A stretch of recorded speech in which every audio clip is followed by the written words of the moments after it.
ዋትስአፕ አንቺ አማን ነው የኔ ፍቅር ነግሬሽ ነበር እኮ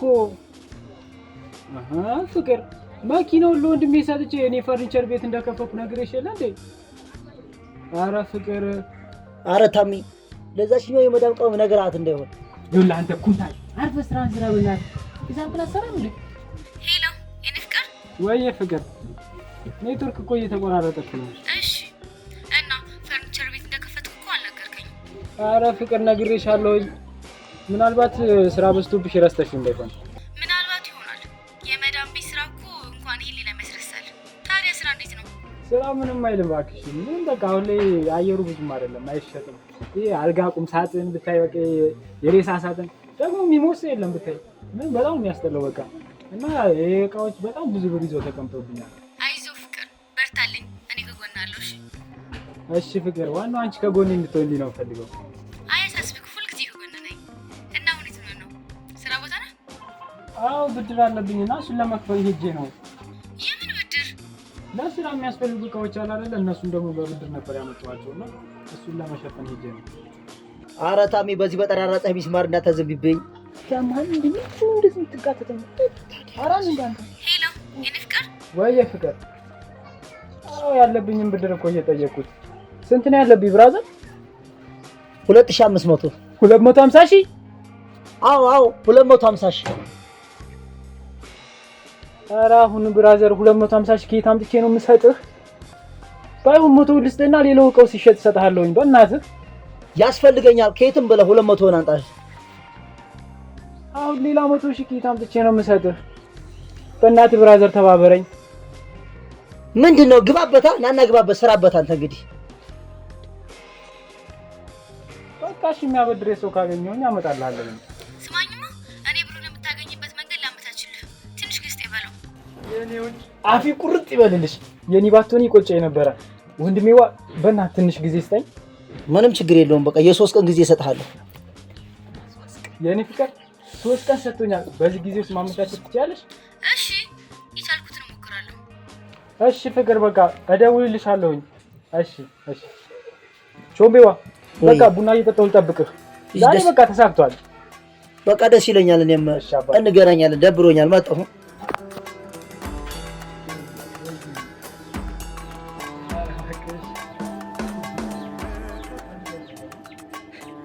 እንደዚህ ሲያወራ ቢዝነስ ማን አይመስልም? ይሄ የወንድ ቦዘኔ። ታይ እንጂ ሜሪዬ፣ ያው የተዋጣለት ሸበላ ቢዝነስ ማን ነው? አልቀረበትም። አረብ ሀገር ያሉ ሴቶችን በንግግር ደልሎ ብር መቀበል፣ ይሄ ነው ቢዝነስ ማንነት? አዎ፣ ያውም ግብር የሌለበት ከኮንትሮባንድ ነፃ የሆነ ቢዝነስ ነው። ግን እኮ መንግስት ተሸውዷል። እንደ ታሚ አይነቱን ወጣት አደራጅቶ ከሚያገኙት ገንዘብ ላይ በፐርሰንት መቀበል ነበረበት። ያልተነካ ግልግል ያውቃል አሉ እህቶቻችን። እዛ ስንት ስቃይተው ይሄን ገንዘብ እንደሚያመጡ ብታውቂ ኖሮ እንደዚህ አትይም ነበር። ተይ እንጂ ሜሪዬ፣ እነሱ ወደው ፈቅደው ለሰጡት አንቺ የሚያንገበግብሽ ምንድነው? ጥቂቶቹ ስለሱ አውቀው ይሄን ነገር ሊያደርጉ ይችላሉ። ብዙዎቹ ግን ሀገር ቤት ስንገባ ባሌ የልጆቼ አባት ይሆናል ብለው ተስፋ አድርገው ነው። ተስፋ ያደረጉትን ነገር ማጣት ደግሞ ትልቅ ስብራት ነው።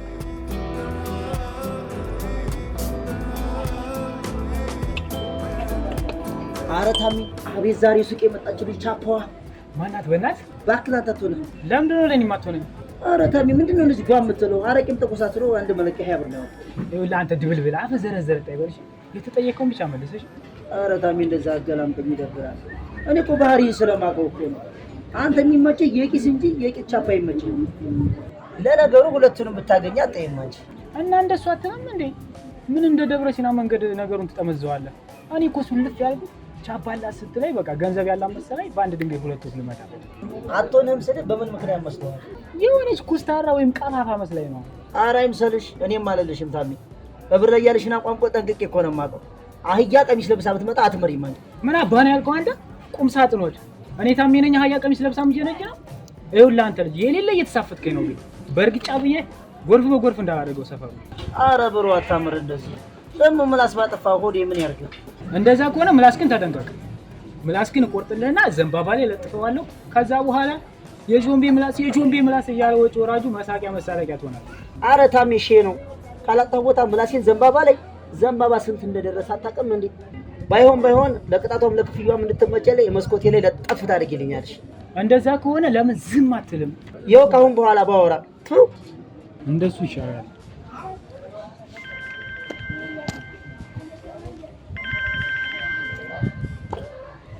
ወይ ነው ወዴ ታሜ ምሳ እንብላ፣ በጣም ርቦኛል። አዎ በእናትኛ ራሱ በጣም ነው የራበን። እና የት ናችሁ? ኧረ እኛ እዛው አካባቢ ነን። በቃ እኛ ቀድመን እንጠብቅሃለን። በቃ መጣሁ። እሺ ነበር። በቃ ወደ ምሳ እንብላ እያሉ ነው።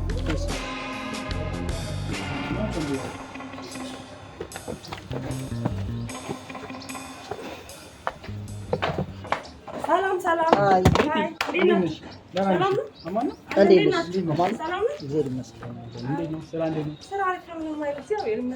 ምነው ዛሬ ሁለታችሁ ብቻ ነው አይደለም እንዴ? ናኦድ ይመጣል። እስኪ ለኛ የተለመደችው አምሳም ጭኝ እንጣላችሁ። በቃ አሁን ይደርሳል። ትንሽ ብቻ ጠብቁ። መጣሁ። አንተ ታሜ ናኦድማ ከዚህ ልጅ ጋር የጀመረው ነገር ሳይኖር አይቀርም። በምን አወቅ? በቃ እስኪ ተመልከት ሁኔታዋን። ናኦድ ከሌለ በቃ ወሯ ሁሉ ስለሱ ሐሳቧ እሱ ላይ ነው። በቃ ሌላ ነገር የላትም እኮ የምታወራው። አቦሱን ተውና አሁን ያለብኝን ንገረኝ። ሳረሰው ልስጥር። እሱንማ ተነጋገርን እኮ 2500 ብዬ ነው። የምረና እንደ 2500 ያልከኝ? አውታም ያንቺ ቆረሽ ዘበራረቂ 20 ጨምረሽ 250 ሺህ ያደረግሽው ምን በወስድ ነው በዚህ ሳምንት ውስጥ እንደዚህ የሚሆንብኝ? የተለመደውና ካርድ ነው። ሌላ ምን ትወስዳለህ? ለነገሩ እኮ ተሸውደሃል ማለት አንዷን የቴሌ ሰራተኛ ጠብሰሽ እኮ ለእኛም ተረፍትኝ ነበሩ። እውነትህን እኮ ነው። በእናትህ የካርዶች ራሱ ምርር ነው ያስባለኝ። ግን ስልኳን ከየት አመጣዋለሁ? ስለ ስልኳ ያሳስብህም። አንተ በት ብለህ እጅ ላይ አድርግ እንጂ ሀሳብ የለም እንዴ። ስልኳ አለ እንዴ? እና አስተኛ ታዲያ 09 አይደለም። እና የውጭ ስልክ ነው እንዴ? አይደለም። እሺ ንገረኛ። 9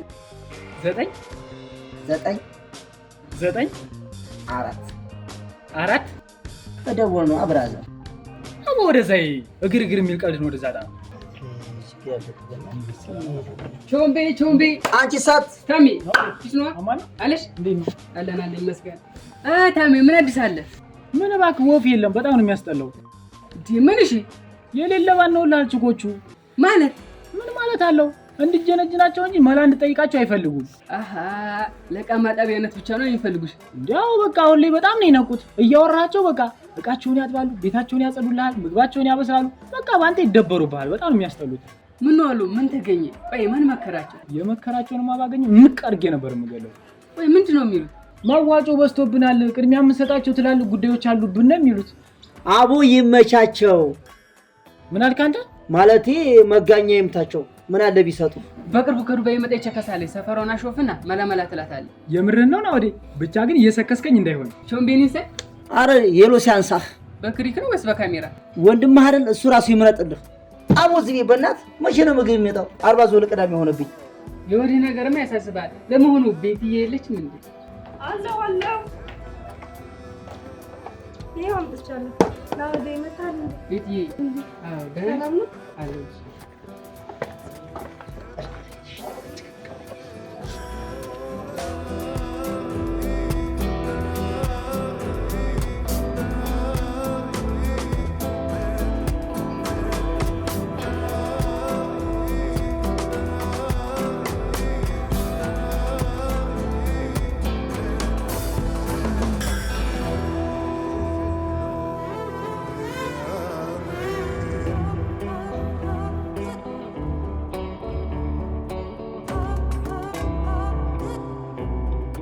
አንተ ቾምቤዋ በእናትህ ሰፈሯ እዚህ አይደለም እንዴ? እዛችን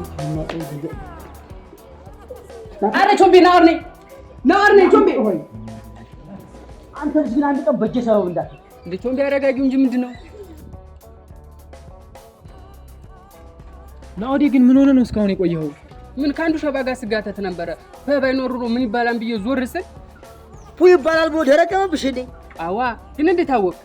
ከዛ 360 ዲግሪ ተሽከረከርኩ። ብትዩ ዓለምን የዞርኳት ነው የመሰል። ሼባው አሳዘኑ። ይሄን የቆጃቸውን እየታሽቁ ይሆናል ማለት የተመታሁትን የመቱኝ ደግሞ ሸባው ናቸው እኮ። አይና ወዴ የመምጣት ሀሳቡ ግን የሳቸው ነው። የመታቸው አንተ ነህ። እንዴት ነው ሄደሽ ስክታልሽባቸው እንዴ? እንዴት አንተ አጥንትሽ እኮ ስጋ በማጣቱ የተነሳ ወደ ፌሮነት ተቀይሯል። እኔ እኮ የሚገርመኝ ቁማህ አልጠቀምከን። ሞተህ ደግሞ ይሄ ሁሉ ስጋ ይዘን ልትቀበር ነው። ግን ቤተሰቦች ለቤተ ክርስቲያን ስንት ነው የሚከፍሉት? የስንት ሰው ነው? መቼም ለአንድ ሰው ከሆነ እኔ እቃወማለሁ። ይሄ ፌር አይደለም። የኔ ቀብር ማየት ይናፍቃል። እሺ ወደ 7ኛው ሰማይ እንዳለክ ዳረጋጊው እንጂ ቾምቤ ምንድን ነው? እንዴት ታሜ ቸከሷ እስካሁን አልመጣችም እንዴ? ምን እባክህ ያልከን ሰፈር ይሄ ከሆነ ታለ የመጣችው እስካሁን? በደንብ አጣርቻለሁ። ሰፈሯ ይሄ ነው። ሁሌ በዚህ ሰዓት እኮ ትወጣለች። ሱቅ ይሁን የት ይሁን አላውቅም፣ ብቻ ትወጣ ነበር። እንዴ ያቻት መጣች።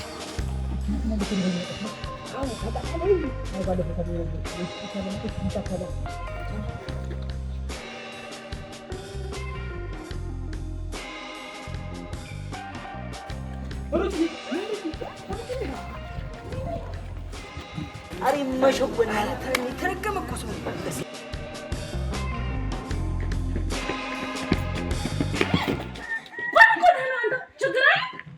አሯርጦኝ እኮ ነው።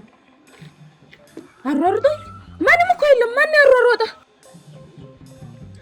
ለእኔ ብቻ ነው የሚታየኝ፣ ለአንቺ አይታየሽም። መንፈስ ነው እንዴ ለአንተ ብቻ የሚታየህ? አዎ መንፈስ ነው። ማን የሚሉ መንፈስ ነው እባክህ ለአንተ ብቻ የሚታየህ? እንዴ ፍቅር የሚባል መንፈስ ነዋ። ተወኝ አታሯርጠኝ ብለው አልተውህም። አንተ የፍቅር ሰው ነህ። በአንተ ልብ ውስጥ ስንኖር ብቻ ነው ሰላማችንን የምናገኘው አለ። አልቀረብህም ወሬኛ። የምሬን እኮ ነው ቆንጅዬ። ግን ምን ዋጋ አለው? አሯርጦ የት ይጥለኛል? አንቺ ላይ ቀልድ አይጠገብም እባክህ። ወይ ሰሰትኩብሽ እንዴ? የኔ ነገር አይታወቀኝም እኮ ስስታመኛ።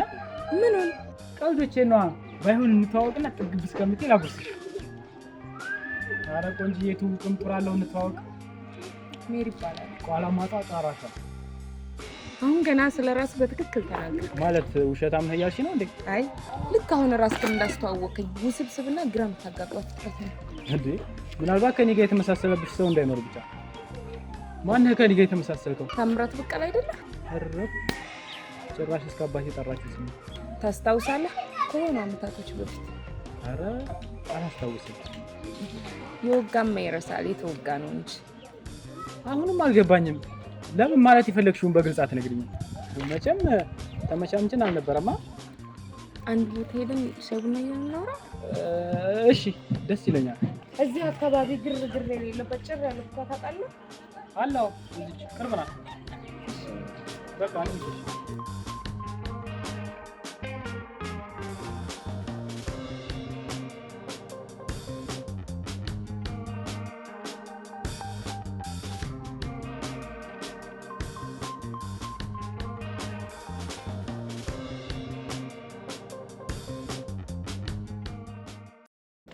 ይኸውልሽ ሜሪዬ፣ ላስታውስሽ በጣም ሞከርኩኝ፣ ግን በቃ ምንም ላስታውስሽ አልቻልኩም። ከመርሳት ይልቅ ብታስታውሰኝ ነበር የሚገርመኝ። ምክንያቱም አንተ ብዙ የሴት ፋይሎች አሉ። ነባሩን እየደለት በአዲስ እየጀመርክ ነው የምትሄደው። እኛ ሴቶች ደግሞ አንድ ያስቀምጥነውን ያንተን ፋይል መቼም ከልባችን ውስጥ አንደልተውም። ቆንጅዬ፣ ምናልባት አንቺ እንዳሰብሽው ሊሆን ይችላሉ፣ ግን እኔና አንቺ የነበረን የትውውቅ ጊዜ ምንም አላስታውሰውም። ከዛሬ 5 ዓመት በፊት ሳኡዲ በነበርኩበት ሰዓት በፌስቡክ ተዋወቅን። ከዛ ያን ወደ ኢሞ ተቀየረ። ከዛ በኋላ ፍቅር ተጀመረ።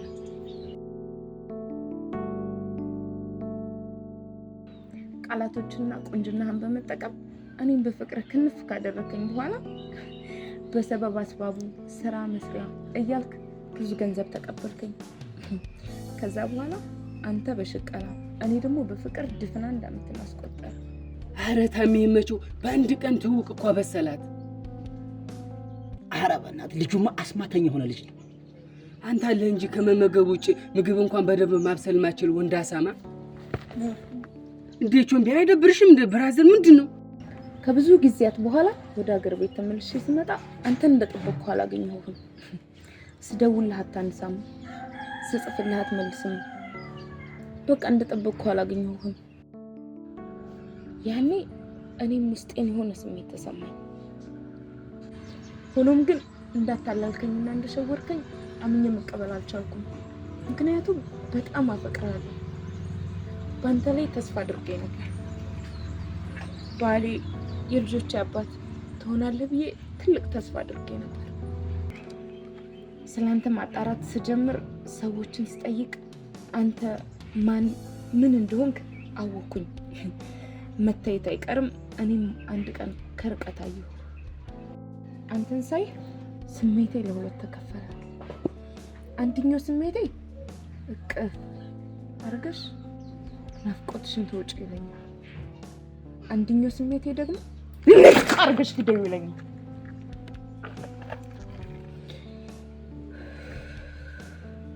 ስሜት ይሆናል። ግን ያንንም ማድረጌ ልክ እንዳልሆነ ስለገባኝ አላደረኩትም። ከዛ ሁሉንም ነገር ትውት አደረኩትና ቤተሰቦቼ ጋር ባለው ገንዘብ ከተማ ገብቼ ንግድ ለመስራት አሰብኩ። ነገር ግን እሱም አልተሳካም። ማለት ምን ተፈጠረ? ለካ ቤተሰቦቼ የምልክላቸውን ገንዘብ የ3 ወር ደሞዜን ብቻ አስቀርተው የቀረው የራሳቸውን ቀዳዳ ደፍነውበታል። ይሄ ምን ይገርማል? ጭራሽ 1 አመት ሙሉ ገንዘብ ስላላኩላቸው ከኔ ሌላ ገንዘብ እንደሚፈልጉ ነገሩ። እንዴ ሌላ ተጨማሪ ገንዘብ? ወይኔ ምን ሆኜ ነው? እኔ እኮ ነኝ 1 አመቱን ገንዘብ ይበልውባት። ኧረ ታሜ ተረጋጋ። ምንድነው እንደዚህ ደርሶ ጻድቅ መሆን? ይህን ስሰማ ሁሉም ነገር ድብልቅልቅ አለብኝ። እንደማበድም አልኩ። ታዲያ እንዴት ሆንሽ? የፈረደባቸው ወላጆቼ አንስተው ወደ ጻድቃኒ ማርያም ጸበል ወሰዱ። ለ2 ወር ያክል እዛ ከቆየሁ በኋላ ወደ ራሴ ተመለስኩ። ተመስገን። ወደ ቤት ተመልሼ ሳስበው ቤተሰቦቼ ባስቀመጡልኝ ገንዘብ እዚህ ከመስራት ይልቅ ድጋሚ መሰደድን መረጥኩ። በህጋዊ መንገድ ወደ ዱባይ ሄድኩኝ። ድፍን 5 አመት ሰርቼ መጣሁ። ከዛማ በጠቅላላ 10 አመትን በስደት እና በስቃይ አሳለፍኩ። ምን ነው ዝም አልክ? የሆነ ነገር አትል ነው ወይስ አሁንም አላስታወስከኝም? ማስታወሱን እንኳን አስታውሽሻለሁ። እና ለምን ዝም ትላለህ? አዎ ዝም አልኳ። ማለቴ ምን ልበል ታዲያ? ምንስ ብልሽ ምን ይጠቅምሻል አንቺ? አሁን ራሱ ይቅርታ ብልሽ ላንቺ ምንም አይደለም። ቢያንስ እንኳን ሐሳብሽን ብረዳው ጥሩ ነበር። አችልም፣ በፍጹም ልትረዳኝ አችልም። እንኳን አንተ ምንንም የማታውቀው የገዛ ቤተሰቦች እንኳን ሊረዱኝ አልቻሉም። አንዳንዴ ምን እንደማስብ ታውቃለህ? ያሰሩን ግልምጫ፣ የእንቅልፉ ማጣት ሁሉም ሰው እንዲያውቀው ምን አለ ሁሉም ተሰዶ ባየው ብዬ እመኛለሁ። በጣም ይቅርታ። ይሄንን ሁሉ አውጣ ውረድ እስከዛሬ ሰማ ውሸት ነበር ይመስለኝ። አላውቅም ነበር። ብታውቅም አይገባህም ታሜ። እሳት እንደሚፋጅ ሁላችንም እናውቅ ይሆናል። ነገር ግን ህመሙን የሚያውቀው ያቃጠለው ሰው ብቻ ነው። ታሜ አንተን ለውጥ ፈልጌ አይደለም። ነገር ግን እየኖርክ ያለው ህይወት ስህተት ነው። ይኸውልህ አዲስ ህይወት ለውጥ የምትፈልግ ከሆነ ነገ አይደለም ዛሬ አሁን ነው መጀመሪያ ያለብህ። ደህና ሁን።